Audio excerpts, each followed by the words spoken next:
What an absolute belter of a fight we have on Saturday. Subriel Matias against Dalton Smith for the WBC world title. Subriel Matias, we know how he is.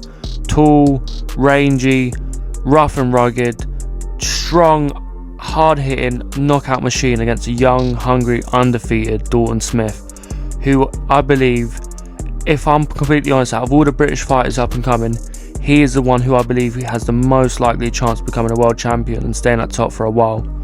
I believe he'll beat Adam Nazim. I believe he beats all the domestic guys on the scene. Although, may I say, before I break this fight down, 40 quid for a pay-per-view in the UK, yet we only paid 20-25 quid for pay-per-views. I'm good. Now, with Subriel Matias, we know who he is. He comes forward, he's aggressive, you know, he switches from southpaw to orthodox, but his footwork is so flat, where sometimes he falls short. Where Puello, you'll see here, you made him fall over his front leg a few times and he just landed free will, because when you're flat-footed and you're trying to switch stance, you're just going to be square on, you get caught with easy shots which you shouldn't get hit by. Whether Matias, his only calculation usually is just aggression. Not really decent technically, but he's a powerhouse and he will come through you with his aggression and his volume of punches. So with Matias, that's the thing as well, where his head movement, his defense ain't the greatest, but with Dalton Smith, although he could do that against Puello, Dalton Smith hits absolutely hard, 80-0 with 13 knockouts. I mean, a record like that doesn't suggest you have no power.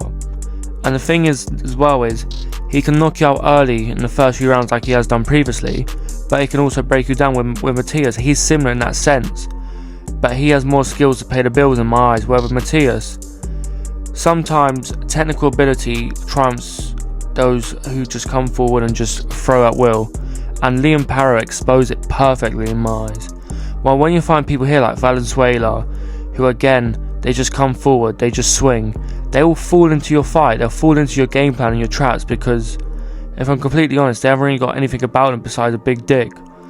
Which, again, every fighter has balls, every fighter, you know, is tough in game as they come. But when you see them on the back foot, that's when you know their true grit, their true toughness that breeds within them.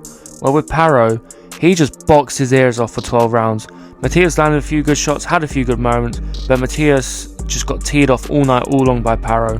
He was just letting him just tee off at range, hitting and landing, hitting and moving, land his shots, pivot out, and he had no answer for it for 12 rounds, and it was just a very one-sided victory. But of course, when you fight in Puerto Rico, when you fight in his hometown, you know what the judges are like, you know what the crowd are like, and you know what boxing is like.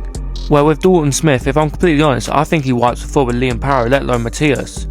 You know, he picks his shots well. He uses his lead hand as a rangefinder and he just finds it with ease. He picks his shot. He doesn't throw like a madman. That's one thing, is he's cool, calm, calculated. You need that aggression, but you need calculation. And that is key. Well, you see here when he stopped the Usyk in the first round, he picked his shots, teed off, pivot around, and then boom, land the shots. And then he eventually went down, and then he followed up with a big bang and he was out for the count. Where he can knock you out, get you out in one. Where with Cepeda, he had to break him down bit by bit and get him to the body. But you'll see here, his counter punch was through the roof. It makes Cepeda miss. He lands that jab while Cepeda throws 2 shots and missed. Then Cepeda throws again and he missed. Boom, Dalton lands that jab. His accuracy is unreal. Where you see here, all 4 wide shots that Cepeda throw missed with ease because Dalton was too crafty for him, a bit like here with Jermaine. Leans back with a hook, boom, lands with his own hook again. His shot beats his own shot by being defensive minded before attacking minded. Now this is the key. Utilize your footwork, land them shots, then pivot out. Counter punch when you're on the back foot, quite simple as I said, counter punching is the key. Land your shots before his, and quality over quantity of punches. Use your accuracy, don't overload on punches, don't load up, because Matias will make you pay. Now with Matias, pure powerhouse, volume punching is the key. Every shot 100%, don't throw these little flicky jabs a bit like Fury does. You are not that type of fighter. Break his body, then chop higher later, break him down bit by bit, and then of course the head will follow, and then wide gazelle hooks to work under his reach, jump, leap and land. Now, this is a very good fight. But if I'm completely honest, I'm going to put my non-biasy towards the side. 2 great fighters, but I do believe it is a young man's game, and I do believe that as good as Matias is, Dalton Smith is the next man on the scene to conquer the 145 division, and I believe it is a definition of a boxing masterclass.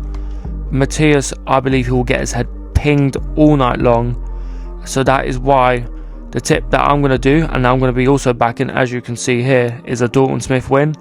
The thing is, Matias is tough, so I'm not going to bet on method.